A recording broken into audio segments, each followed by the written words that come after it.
Akalar, Samarqandda ishlab chiqarilayotgan zavodskoy gazlik 16 kubalik samosvalni bugun siz bilan ko'rib chiqamiz. Balonlarga to'xtaladigan bo'lsak, 315-80-22,5 lik Kama brendiga mansub beskamerniy karyerniy protektordagi beskamerniy balonlar. Motor 360 ot kuchli zavodskoy gazli motor turibdi. Xo'p, zip instrumentlar uchun unchalik katta bo'lmagan yashik, gidrobachok hamda bu yerda qatorasiga 3 ta 150 talik gaz balon joylashtirilgan. Kuzovi Hardak stilida akalar.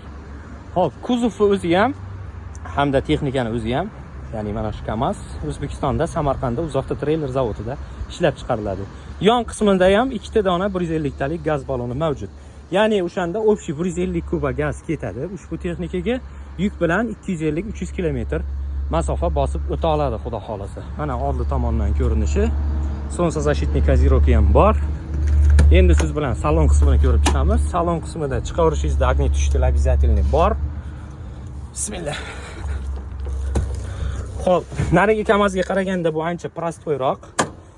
Rullari ham oddiy multirul emas.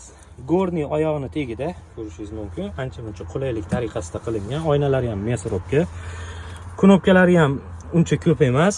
Tablosi ham sal oddiyroq qilib ishlangan.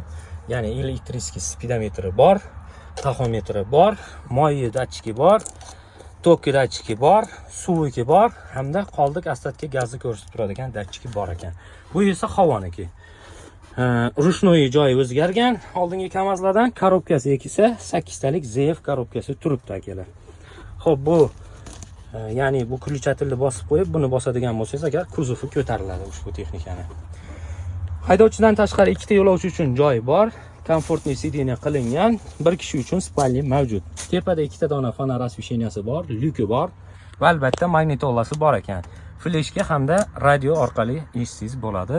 2 ta dona kolonkasi ham mavjud. Tepada uncha katta bo'lmagan bardachok bor. Ushbu texnika hozirgi kunda sotuvda mavjud. Bemalol xarid qilsalaringiz bo'ladi. Videoni tagida albatta kontaktlari qoldiramiz. Salomat bo'linglar.